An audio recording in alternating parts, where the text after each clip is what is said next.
oh, clearly that's not going to happen. Well, it happened. I'm a pretty deep cut. I was like, are you? Yes, like Yes. he is. Most people don't know who Jackson is. No one at DragonCon got my Jackson costume last year, and it's okay. A couple people thought I was Bucky O'Hare, which, fine. If he were just paralyzed, we could have given him robot legs. Some comics you get, and it's the whole page is words. Well, oh no. Like Words. a book. I didn't sign up for this. What is this, a book? Come on. What's up, everyone, and welcome to Last Week in Star Wars. I'm Alex. I'm Molly. And we lucked out because some news dropped on Thursday right before we were going to record this. We got a new trailer and a poster for Rebuild the Galaxy Season 2. It was a lot of fun. I'm excited for this. This has potential to be a lot of fun. It's a 4-part series, I right? think so. If it's following the same model as Season 1, yes. Yeah. We really liked the first one, and this one looks even more chaotic. We have a new villain. We have some more notable characters joining, like Ventress. We've got a couple members of the Bad Batch, Cal Kestis. I feel like, yeah, that was the big headline for me, is that the cast is stacked. It was a big cast back in Season 1, doing a lot of fun remixing with Lightside Vader and Jedi Master Sheev and stuff. Yeah. But yeah, just seeing more and more characters pop into this and knowing that they're just going to have fun, especially for someone like Cassian. Like, oh, yeah. let him have a little bit of fun. Oh, but Cassian, well, I don't know that Cassian would really care that much, but K2 is now bad. That's true. And maybe in this universe, they never met. Yeah, I was going to say, he kind of started that way. So maybe they never met. Maybe they're going to meet again and they're destined to meet and become friends no matter what. What I really want to see, I want to see Luthen Rail Oh my God. as a little Lego guy being silly. I would love it if they've been holding that back, where they're like, here are a couple more characters that are going to be in this, Brickhead Ahsoka and Cassian and the Landalorian and stuff. But yeah, if they just give Luthen Rail a chance to do a really deep, dark monologue in the middle of all of this, I'd love it. That would be fun for him. But yeah, a ton of the original actors or voice actors are coming back to play their characters, including Alan Tudyk, Ahmed Best, Kelly Marie Tran, Ashley Eckstein, Catherine Tabor, Cameron Monaghan, Nika Futterman, James Arnold Taylor, and Mark Hamill is back.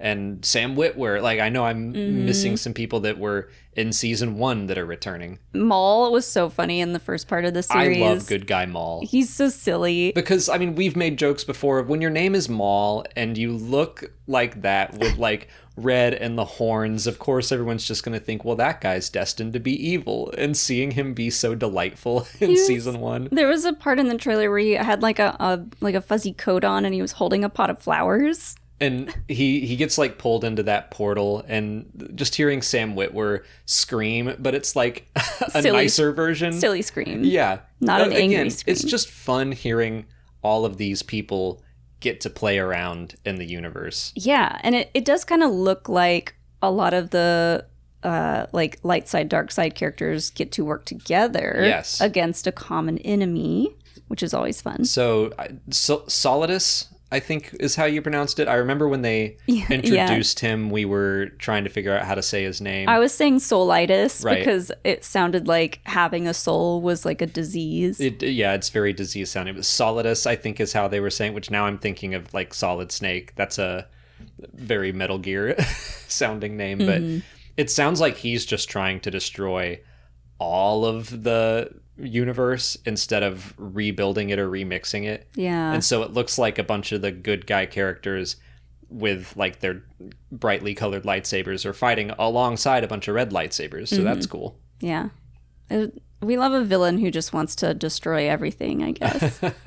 Of course, Jackson is in the trailer. We get to hear Ben Schwartz's take on the character for the first time. Incredible. Yeah, loved it. Can't wait for that. And just straight up calls himself a deep cut. Yeah, I mean, that's a lot of the jokes in these Lego specials are very like obvious and surface level. So I think most people know the term deep cut at this point. But now that he's in something like this, I wonder if he'll pop up more in conversation, or like, is he in one of the Lego sets? I mean, he's got a Black Series figure. He's got like a gentle giant statue. There's some decent merch of Jackson out there. And also my first thought was, and this is part of the reason I'm just like, I'm too deep into Star Wars, is when he's like, I'm a pretty deep cut. I was like, are you? Yes. Like Yes. He is. Most people don't know who Jackson is. No one at Dragon Con got my Jackson costume last year, and it's okay. A couple people thought I was Bucky O'Hare, which, fine. You made them very happy. If that's what you want me to be, I'll be Bucky O'Hare. But then we went to the vendor hall and got a comic with Jackson on it, so you could be like, I'm him. It's this one. And they were still kind of like, is he in Star Wars? Dang it. Yeah, it's coming out September 19th, all 4 episodes, which, yeah, we need to rewatch the first 4. I remember all the broad strokes of the story. I don't feel like I need to get caught back up there, but just to enjoy the jokes and everything again. I really like the Lego specials. Haven't really rewatched them. No. It's something that I like watch, and I'm like, well, that was fun. But now that we have an honest to goodness Lego series happening, I'm like, okay, I do want to go back and rewatch Rebuild Season 1. Yeah, I'm curious if this is going to be like the end of this series, or if they might do a part 3. At this point, I assumed Season 1 was just going to be a one and done thing. Same. I was excited that we got 4 full episodes, and then it ended. And then, it ended on such a cliffhanger.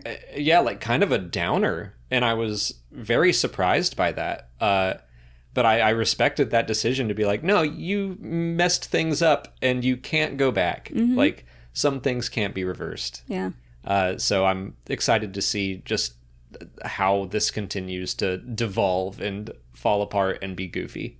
In some other kind of news, Ewan McGregor was at Fan Expo over the weekend and sent everyone into a tizzy because they thought that he said he was going to be in Ahsoka Season 2 when he was really just talking about his wife, Mary Elizabeth Winstead, playing Hera, and that he was like, it's really fun being on set or something like that. And I think he said something about like they were filming, but he was referring to his wife. Right. Filming for Hera. He was talking about how Star Wars is a family thing for them, and it's fun, and he loves seeing her. He called her like a pretty green lady. Oh. I totally missed all of this because I think it happened over last weekend, and like I try to stay off social media during the weekends unless like some kind of big news happens.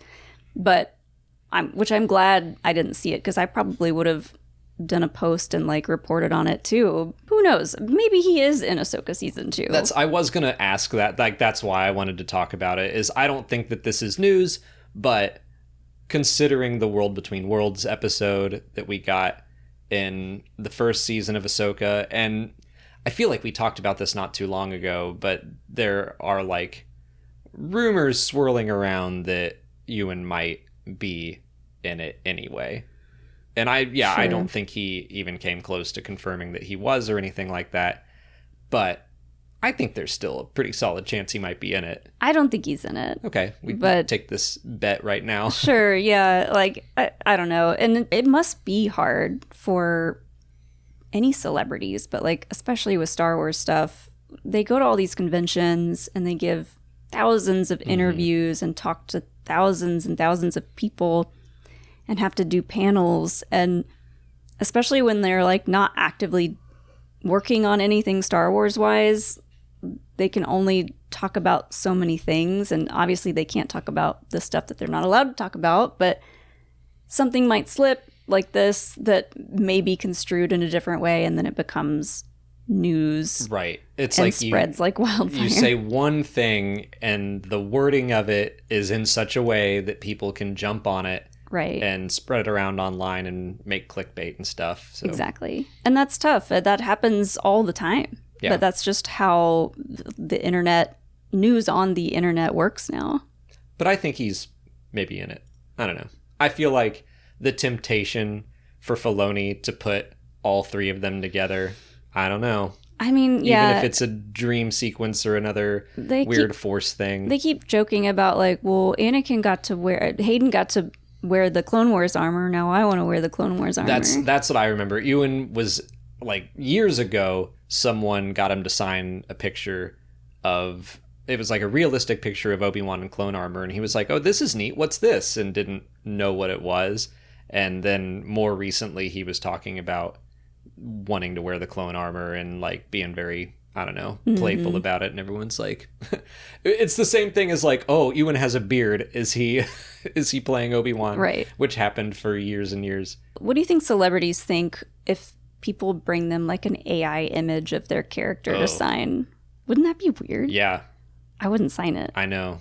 I'd be like, I'd feel bad, but I'd be like... They have other things that you can sign like at their table. When I went and got some stuff signed by Donald Faison, I had like a couple things, and I got him to sign a Turk Funko Pop, and then I asked him to sign, I think, the photo we took, or it was something that you could only sign one thing that you didn't get at the table. Right. And I was like, oh, okay, cool.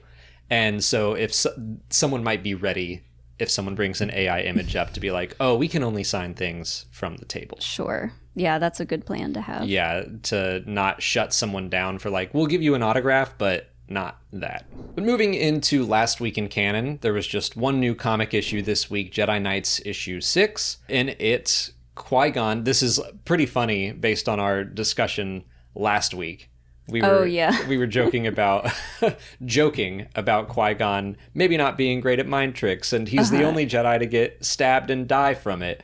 And in this issue, he gets stabbed twice. Double stab. Right through the stuff, like just like Obi-Wan had a vision of it back in issue 1. Oh, yeah. And I was like, oh, clearly that's not going to happen. Well, it happened. We don't know what kind of blades they are, but they're like real skinny, weird, like purple looking blades. Yeah, he might have been poisoned too, because the assassin basically lured Qui-Gon out by poisoning a Jedi Master on Mina Rao. That was fun. Yeah. Andor connection. Still a farming planet. Yeah. at that point. Qui-Gon and Mace and Aayla Secura go out to investigate, and Qui-Gon keeps sensing danger, and the other two are like, I don't sense anything. They're like, you're crazy, man. Well, I did like that because they were not in danger. The assassin, like, knocks They don't care them. about Qui-Gon enough to worry about his well-being or Mace safety. is like, I freaking hope you die.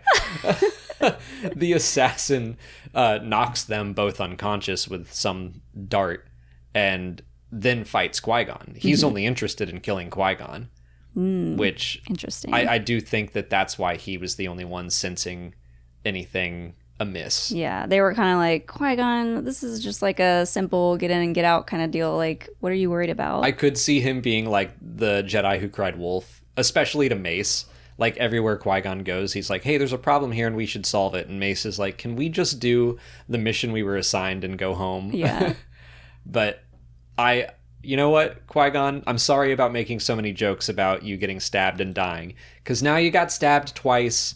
You're using up your 9 lives, I guess. Yeah, wherever he got stabbed for the final time must have been, like, some complicated scar tissue area where, like, there was no coming back from that. Yeah.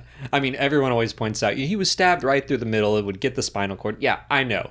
We're just joking. But I think it's funny that after we had that whole discussion, Star Wars this week was like, well, guess what? He got stabbed and he lives this time. If he were just paralyzed, we could have given him robot legs.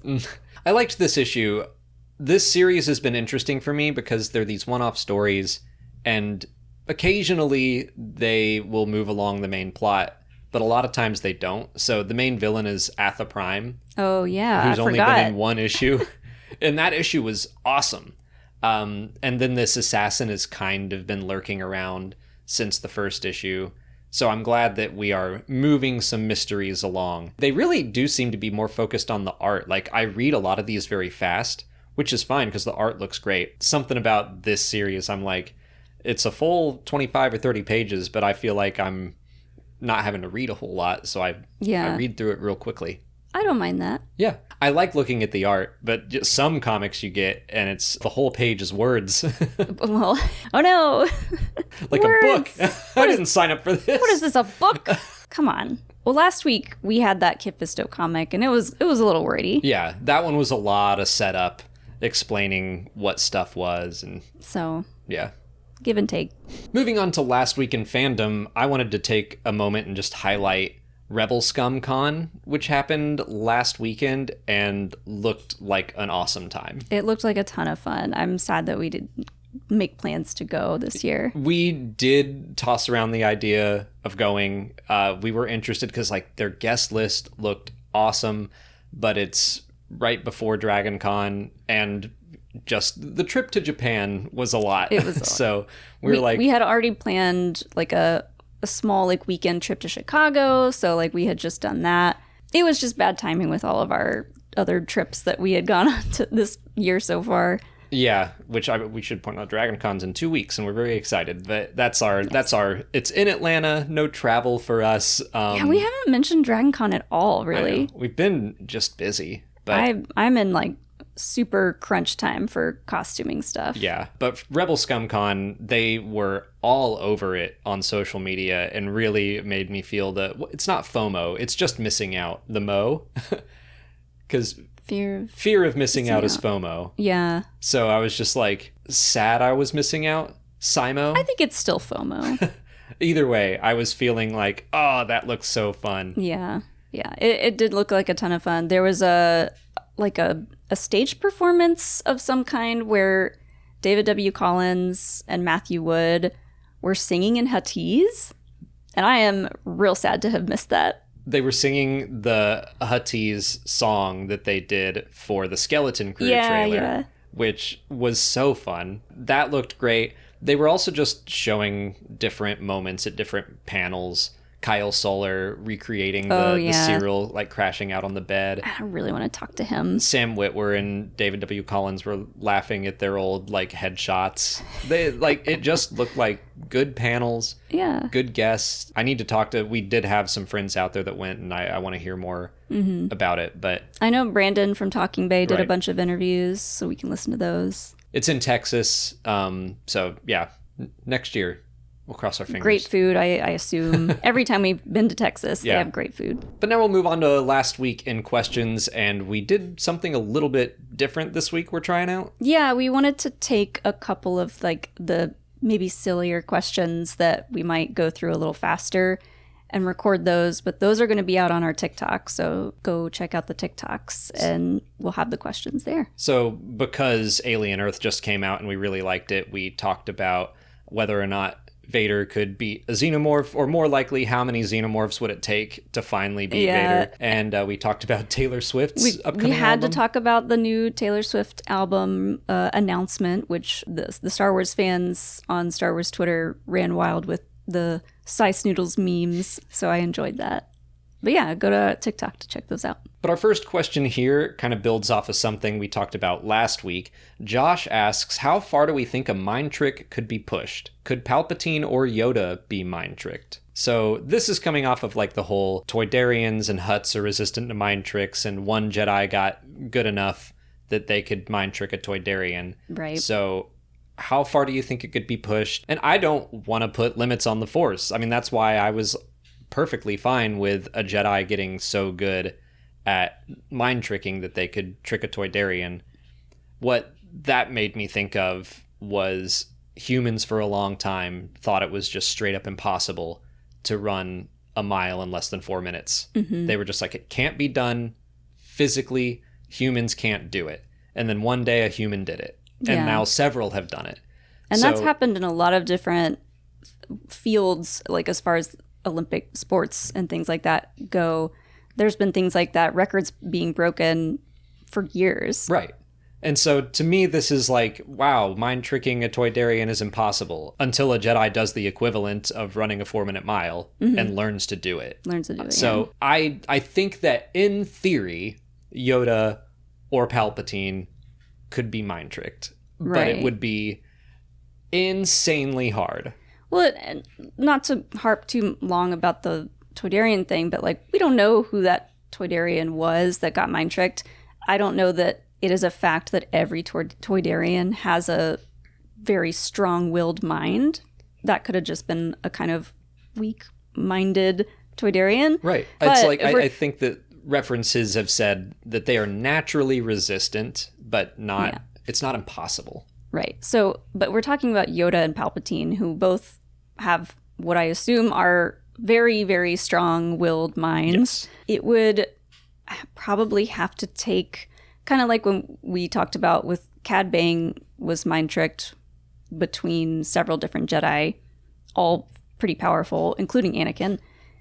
I think for Palpatine or Yoda to be mind-tricked or to have their minds affected, it might take like 100 Jedi. I don't know. And like that. And they might just die or pass out. Right. Instead of actually be mind-tricked. That almost broke Cad Bane's brain. So my thought went to, I don't think we've met any one person that could mind trick Anakin or anyone that has a strong-willed mind. But if we jump to like the Mortis gods or the Bendu or something along those lines, or some other insanely powerful being we've never even met. Yeah. That I think that there's a realm of possibility. But would they get in trouble for doing something like that? The Mortis gods? Or? From like the bigger Mortis gods? Exactly, I don't know. Yeah. There's always a bigger fish. Yeah. There's something. But it makes me think of the Mortis arc where the son is showing visions and hallucinations to Obi-Wan and Ahsoka and Anakin. Yeah, that's basically a mind trick. Yeah. So I would say that potentially the Mortis gods, especially when they're on their plane of existence, you could consider the vision of Shmi Skywalker talking to Anakin. Maybe that was a mind trick from the son. Yeah. Yeah, the term mind trick is kind of like, it doesn't encompass all that the Jedi using the Force to get into someone's head. It doesn't encompass all of that, really. Yeah, I guess I don't know that I would consider that quite a mind trick as I talk about it. Like Kylo Ren was able to not necessarily mind trick, but he's able to go and dig around in someone's head to pick out information. It's like a power that is adjacent to giving someone a vision, but I think a mind trick is more convincing someone of something that's not true. But I guess that is what a vision is. Like a hallucination is a trick of the mind. I'd say I'm talking myself in circles. I'd say that's a very strong mind trick. If you're able to cause someone to see a vision that isn't real, that's like a pretty strong mind trick. Yeah. So Mortis gods, maybe. I think that even then they'd have a tough time tricking Palpatine or Yoda, but yeah. Now, if you catch them on a bad day, right when Sheev rolls out of bed, right when they're out of bed, or like in a crazy fight or battle, and they've already been taken down several notches, and they're like, in really rough shape, maybe, but it still would be terribly hard. Now that I think about it, end of the Clone Wars, Yoda goes on like his vision quest. And I feel like there was a lot of it he thought was real near the end, where he thought he was fighting Dooku and Sidious, and that wasn't the case. So that's those Force priestesses. Yeah, that's like the Force itself. Yeah. Working its magic on his mind. So maybe like the Wills. We've never actually met the Wills outside of the goofy versions in the From a Certain Point of View books, but if the Wills want to mind trick Yoda. I mean, what happened with Ahsoka? Did she actually go to the world between worlds by just falling in some water? Or was that the Force intervening and giving her a vision? I don't know. Good question. Charlie Hodgman asks, what actually caused the decline of the Jedi in the High Republic? So we get to the end of Trials of the Jedi and the beacon and everything, and things don't seem to have changed a whole lot. And I was someone who also thought that at the end of the initiative, it would probably show that, all the Jedi are now putting away their cool, distinct robes. They're all starting to wear just the very plain brown robes that it's a little more cookie cutter. Mm-hmm. And they didn't do that, but they did touch on it with the Guardian protocols. And I don't think that the end of the High Republic, there are some things that it's starting to decline, but it's not like, oh, it really fell off a cliff. Yeah. I mean, I think the question that they're asking, I think the answer is the fact that the Nile with Markion and the Nameless and the Blight got so close to like destroying so much, I think it caused the Jedi to reevaluate what it is that they need to do as far as intervening with stuff like that. And then after all that happened, they're probably thinking like, we got to stay on this stuff. We have to be more regimented. We have to be ready if something like this comes along again. So I think that kind of started the decline of much less of a peaceful kind of like flourishing era for them and more of a paranoid almost like back of their heads, what's going on, how can we prevent something like that from happening again? Yeah, it was just more subtle than I thought they were going to be, and I like that. I'm glad that it wasn't just, well, we defeated Markion and now we're going to be no more cool lightsabers, very ornate lightsabers, no more distinct robes. Yeah. But there were some things, just the fact that the Jedi and the Republic started to work more closely, that's something. The Nile, a lot of their tech was taken by Girastaros and sold to a new corporation, the Trade Federation, like this up-and-coming group. So there's a little that. And then just the galaxy in general recovering from something like that, they're going to be a little more fearful. The Jedi having, I think that what they did, becoming more militant to help protect light and life, I think that was the right choice. I don't think they went too far, but it puts them in a spot where the Sith can go, ooh, they're willing to do that. And if we just keep pushing it, then maybe they'll go a little further and a little further, and eventually they'll be generals and they're turning their backs on a lot of their philosophies, and we can bring them down in the public eye. Yeah. There's also several elements of like Vernestra, for example, starts to maybe not trust her fellow Jedi as much, and she kind of struggles a lot with like the morality of some of the choices that people are making because it is kind of a wartime situation. So the Jedi themselves are questioning each other a lot more and wondering what the best solution is for a lot of things. Plus, I mean, the Nameless were a direct threat to the Jedi themselves. So if anyone else sees that, knows about that, they're thinking, oh, the Jedi are flawed to a degree, and like they can be taken down. So are they fit to be our protectors? And we've seen how cagey the Jedi can be when the Nameless pop up in phase 2 and they're like, we should keep this hush hush. And then the Nameless pop up. But like that's something that continues on all the way into the prequels when Mace and Yoda are talking about like, should we tell the Senate that our ability to use the Force is being affected? And they're like, maybe not. Maybe let's keep that to us. There's several different factors all kind of leading into what the Jedi then look like in episode 1. But that's it for last week in Star Wars. Next week we'll be back to cover news and Star Wars issue 4 and anything else we want to talk about. But until then, please like this video, subscribe to the channel. Follow us on Twitter, Instagram, Facebook, TikTok, and Blue Sky. And consider checking out our Patreon page. As always, thanks for watching, and may the Force be with you.